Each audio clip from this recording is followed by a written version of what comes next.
2024, January 28, Sunday, 2 Samuel 13. Absalom returned to Jerusalem. Now Joab the son of Zeruiah knew that the king's heart went out to Absalom. And Joab sent to Tekoa and brought from there a wise woman and said to her, "Pretend to be a mourner and put on mourning garments. Do not anoint yourself with oil and behave like a woman who has been mourning many days for the dead. Go to the king and speak thus to him." So Joab put the words in her mouth.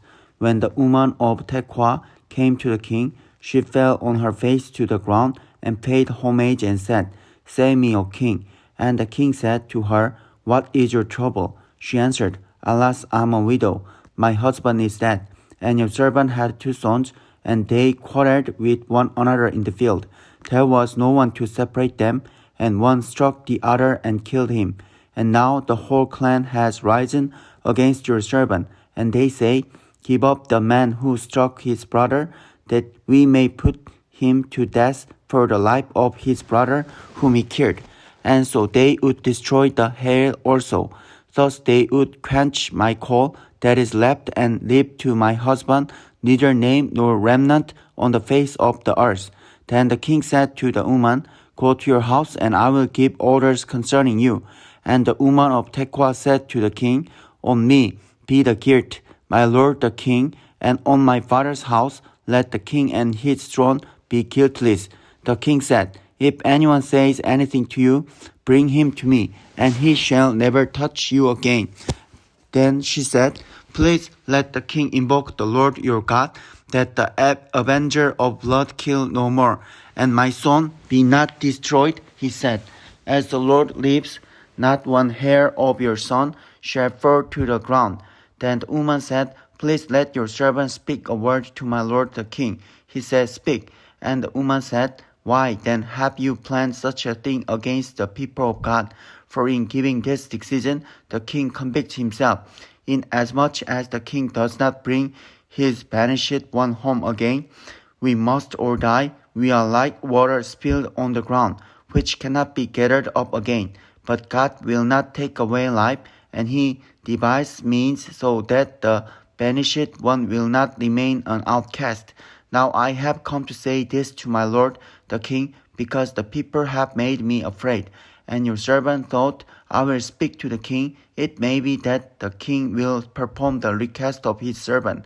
For the king will hear and deliver his servant from the hand of the man who would destroy me and my son together from the heritage of God. And your servant thought, the word of my lord king will set me at last. For my lord the king is like the angel of God to discern good and evil. The Lord your God be with you." Then the king answered the woman, "Do not hide from me anything I ask you." And the woman said, "Let my lord the king speak." The king said, "Is the hand of Joab with you in all this?" The woman answered and said, "As surely as you live, my lord the king, one cannot turn to the right hand or to the left from anything that my lord the king has said. It was your servant Joab who commanded me. It was he who put all these words in the mouth of your servant. In order to change the course of things, your servant Joab did this. But my lord has wisdom like the wisdom of the angel of God to know all things that are on the earth." Then the king said to Joab, "Behold, now I grant this. Go, bring back the young man Absalom." And Joab fell on his face to the ground and paid homage and blessed the king. And Joab said, "Today your servant knows that I have found favor in your sight, my lord the king, in that the king has granted the request of his servant." So Joab arose and went to Geshur and brought Absalom to Jerusalem. And the king said, "Let him dwell apart in his own house. He is not to come into my presence." So Absalom lived apart in his own house and did not come into the king's presence. Now in all Israel there was no one so much to be praised for his handsome appearance as Absalom. For from the sole of his foot to the crown of his head there was no blemish in him. And when he cut the hair of his head, for at the end of every year he used to cut it, when it was heavy on him, he cut it. He waved the hair of his head 200 shekels by the king's weight. There were born to Absalom 3 sons and one daughter whose name was Tamar. She was a beautiful woman. So Absalom lived to full years in Jerusalem without coming into the king's presence. Then Absalom sent for Joab to send him to the king. But Joab would not come to him, and he sent a second time. But Joab would not come. Then he said to his servant, See, Joab's field is next to mine, and he has barely there. Go and set it on fire. So Absalom's servants set the field on fire. Then Joab arose and went to Absalom at his house and said to him, Why have your servant set my field on fire?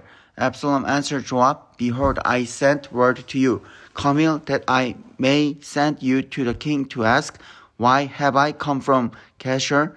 It would be better for me to be there still. Now therefore let me go into the presence of the king, and if there is guilt in me, let him put me to death. Then Joab went to the king and told him, and he summoned Absalom. So he came to the king and bowed himself on his face to the ground before the king, and the king kissed Absalom.